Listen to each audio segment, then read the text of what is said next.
दोस्तों, the arc की कहानी कंटिन्यू है। सही से समझना चाहते हैं तो प्रीवियस कहानी आपको चैनल के प्लेलिस्ट सेक्शन में मिल जाएगी और सब्सक्राइब करना ना भूले।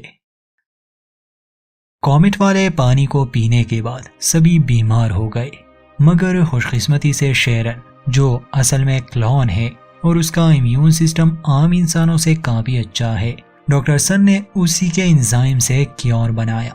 सब बच गए। अब जैसे कि हम शुरू से देख रहे हैं कि लेन शेरन के लिए एक सरदर्द बना हुआ है।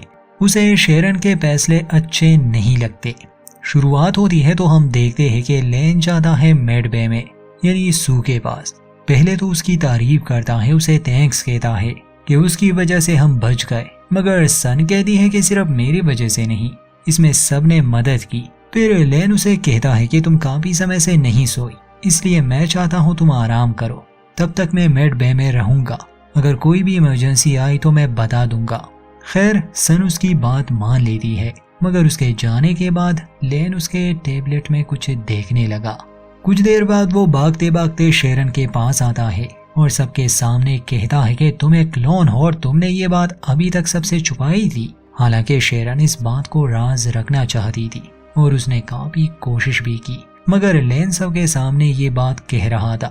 शेरन को गुस्सा आता है और पूछती है कि आखिर तुम्हें मुझसे क्या समस्या है, और ये सब तुम्हें सन ने बताया ना? तो लेन कहता है कि नहीं, मैंने रिपोर्ट्स देखे, मतलब कि उसने सन को ट्रिक किया। लेन कहता है कि मुझे तुम पर भरोसा नहीं, क्लॉन्स की कोई गारंटी नहीं, क्या पता तुम बदल जाओ, तुम सही से फैसले ना लो और सबको मरवा दो। मगर शेरन उसे यकीन दिलाती है कि ऐसा कुछ नहीं होगा, मुझे बनाया ही इस शिप के मिशन के लिए है। मगर समस्या ये थी कि उसकी बहन उसे भी स्पेस मिशन के लिए बनाया गया था और वो बदल गई। लेन को लगता था कि शायद शेरन भी बदल जाए। चूंकि अब ये एक राज नहीं रहा, इसलिए सभी इकट्ठा होते हैं और इस बारे में मीटिंग करते हैं। लेन का कहना था कि मुझे शेरन पर भरोसा नहीं और मुझे लगता है कि इसे इंचार्ज नहीं होना चाहिए, मगर बाकी सबको शेरन पर भरोसा था। फीलिक्स भी कहता है कि शेरन विक्टिम है, उसने जानबूझकर खुद को क्लोन नहीं बनाया बल्कि उसे बनाया गया, तो इसमें इसकी कोई गलती नहीं। इलिशिया को पता नहीं था कि क्लोन्स में क्या खराबी है। जब वो पूछती है तो लेन बताता है कि आज से कुछ साल पहले सरकार ने मिलिट्री में क्लोन्स बनाए, मगर वो क्लोन्स धीरे धीरे पागल हो गए और उन्होंने बड़ी तबाही मचाई थी। इस सब के बावजूद सभी लोग शेरन के हक में वोट करते हैं कि वो काबिल कैप्टन है और उससे अच्छा कोई भी इस शिप को नहीं संभाल सकता सिवाय लेन के। वो शेरन के हक में वोट नहीं करता। अब चूंकि ये जानने के बाद कि शेरन एक क्लोन है और किसी को भी इस बात से एतराज नहीं है, वो खुश थी और सबको काम देती है।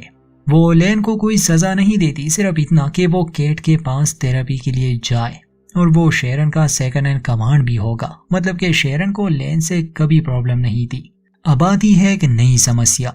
इंजन तो चल रहा था मगर स्पीड इतनी कम थी कि ये लोग 10 साल में प्रॉक्सिमा बी पर पहुंचते।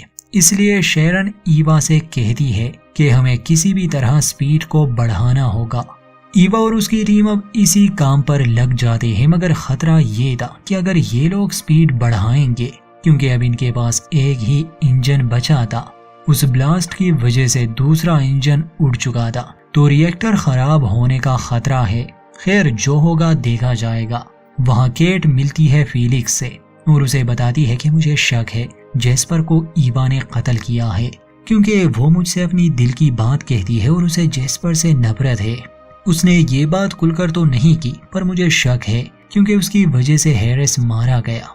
इस जानकारी से फीलिक्स को खुशी होती है, इसलिए वो ईवा को सिक्योरिटी चैम्बर में बुलाता है और ईवा से पूछता है कि उस समय तुम कहाँ थी जब जेस्पर का कत्ल हुआ था। ये सुनकर ईवा को गुस्सा आ जाता है कि तुम मुझ पर इल्जाम लगा रहे हो, मेरे पास इस सब के लिए समय नहीं है, मुझे शिप की स्पीड बढ़ानी है। मगर फीलिक्स नहीं मानता, इसलिए ईवा उसे ही सिक्योरिटी स्टोरेज में बंद कर देती है और वहाँ की ऑक्सीजन भी। उसे समझाती है कि अगर मैं उसे मारना चाहती तो उसका गला ना काटती बल्कि ऑक्सीजन बंद कर देती, ये एक हार्ट अटैक लगता और मैं इतनी बेवकूफ हूँ नहीं। इससे पहले कि फीलिक्स मर जाए वो जल्दी से डोर ओपन करती है और फीलिक्स भी समझ जाता है कि इसने कत्ल नहीं किया। ईवा जब यहाँ आ रही थी तो उसने अपने एक टीम मेंबर को रिएक्टर पर नजर रखने के लिए कहा था। बदकिस्मती से वहाँ एक हादसा हो जाता है। स्पीड ज्यादा होने की वजह से रिएक्टर में खराबी आ जाती है और रेडिएशन लीक होने लगी, जिससे उस क्रू मेंबर की तो मौत हो गई, मगर मरने से पहले उसने लीवर को नहीं खींचा जिससे रेडिएशन शिप से बाहर जाए। तो इस वजह से रिएक्टर चैम्बर का कंपार्टमेंट तो सील हो चुका था, मगर अब शिप का इमरजेंसी सिस्टम भी ऑन होने वाला था और ये रेडिएशन पूरे शिप में फैल सकती थी, मतलब सभी की मौत। ब्रिज पर जेम्स सिस्टम में ये बदलाव देखता है तो शेरन को बता देता है।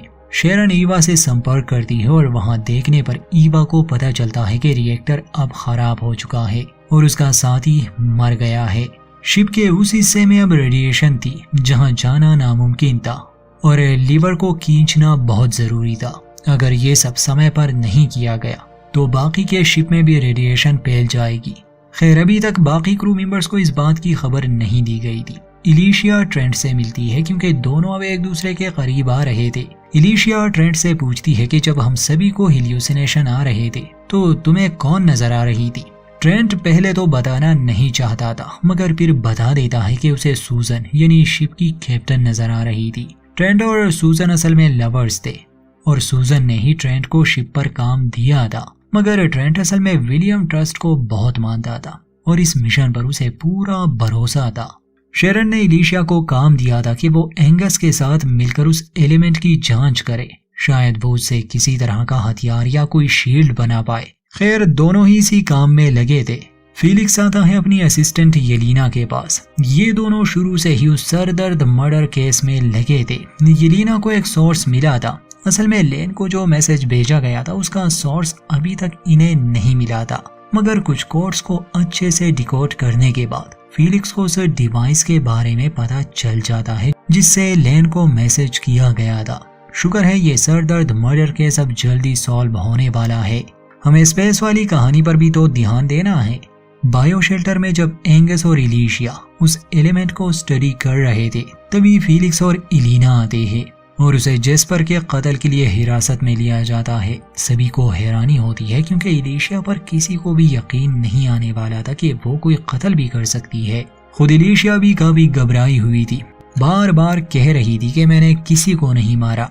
फिलिक्स जब उसे सिक्योरिटी चैम्बर में ले आता है तो उसे समझाता है कि ये नाटक करना जरूरी था। असल में कोई तुम्हें फंसाने की कोशिश कर रहा है, सिर्फ तुम्हें नहीं बल्कि शेरन को भी, और जो कोई भी ये कर रहा है असल में वही जेस्पर का कातिल है।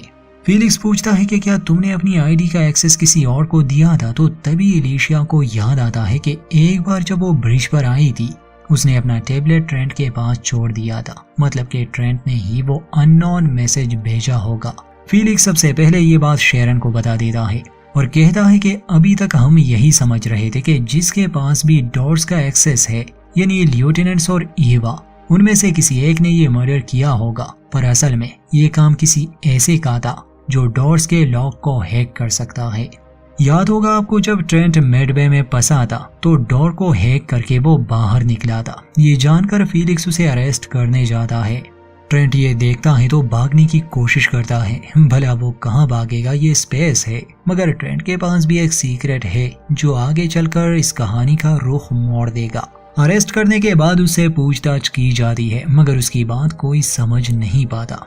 जैसे जब उससे पूछा जाता है कि तुमने जेस्पर को क्यों मारा, तो ट्रेंट कहता है कि हमें संतुलन बनाए रखना है, हम नहीं चाहते ये मिशन फेल हो जाए, और जेस्पर जैसे लोग इस संतुलन को बिगाड़ रहे थे। दूसरी तरफ ईवा और उसकी टीम दिखाई जाती है जो रेडिएशन लीक को लेकर शिप में काम कर रहे थे, मगर जल्द ही अलार्म बजने लगा क्योंकि अब पूरे शिप पर रेडिएशन लीक होने वाली थी। सभी को शिप के सुरक्षित चैम्बर्स में जाने के आदेश दिए जाते हैं। अब और कोई रास्ता नहीं था, किसी एक इंसान को रिएक्टर चैम्बर में जाना था और लीवर को खींचना था। रिएक्टर चैम्बर में जो भी इंसान जाता उसका जिंदा लौट के आना नामुमकिन था, इसलिए किसी एक को तो अपनी बलि देनी थी। शेरन और बाकी सब मीटिंग करते हैं।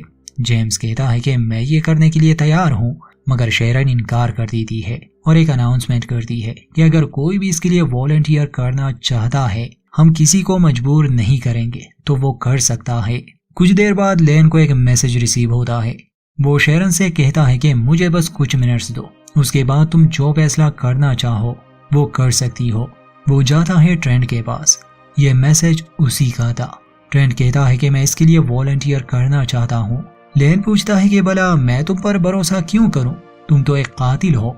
तो ट्रेंट जवाब में कहता है कि मैं तुम्हें एक ऐसे राज की बात बताऊंगा जिससे तुम्हें मुझ पर विश्वास हो जाएगा। और यही सीन काट। अब ट्रेंट ने उसे क्या कहा ये हमें अंत में पता चलेगा, मगर वो जल्दी से ट्रेंट को लिए ब्रिज पर आता है और सबसे कहता है कि मुझे वॉलंटियर मिल गया। सब हैरान भी थे कि भला वो ट्रेंट को ये काम क्यों देंगे, वो सबको मरवा भी तो सकता है।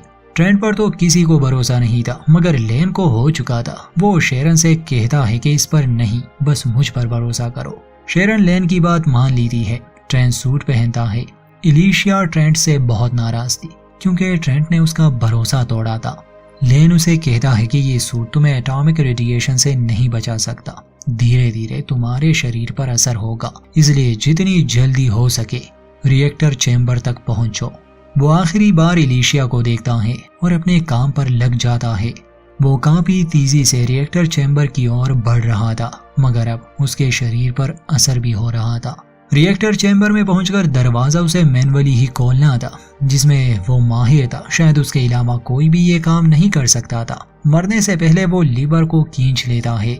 इस शिप में लीक्ड होने वाली सारी रेडिएशन खत्म हो जाती है और ये लोग एक बार फिर से बच गए। हाँ, इसमें ट्रेंट की मौत हो गई, मगर बाकी सभी खुश थे। बाद में एंगस और एलिशिया आते हैं। उन्हें जो एलिमेंट मिला था उसके बारे में वो शेरन को कुछ नई जानकारी देते हैं। आखिर में शेरन लेन से पूछती है कि आखिर तुम्हें उस पर भरोसा क्यों था, मतलब ट्रेंट पर। उसने तुम्हें ऐसी कौन सी बात कही होगी, मगर लेन सच नहीं बताता। एपिसोड के एंड में दिखाया जाता है कि लेन को एक खुफिया चैम्बर के बारे में जानकारी मिली है, जिसके बारे में सिर्फ ट्रेंट को पता था। और जब लेन वहां जाता है, दरवाजा खोलता है, तो वहां पर 2 स्लीपिंग पॉड्स थे, जिसमें एक विलियम ट्रस्ट और दूसरे पॉड में एक औरत थी। ट्रस्ट वही इंसान है जिसने ये शिप बनाई और ट्रेंट इस बारे में जानता था। उसे इस मिशन और विलियम ट्रस्ट पर बहुत भरोसा था। असल में उसे शिप पर लाने का मकसद यही था कि वो उसकी सुरक्षा करे। और अब चूंकि ट्रेंट नहीं रहा तो आगे से ये काम लेन को मिल गया, मगर लेन शेरन और बाकी सबसे ये बात छुपाए रखता है, जो कि उसके लिए अच्छा नहीं होगा। यहीं पर इस एपिसोड का दी एंड। दोस्तों, चैनल के साथ जुड़े रहिए। वीडियो अच्छी लगे तो लाइक करें।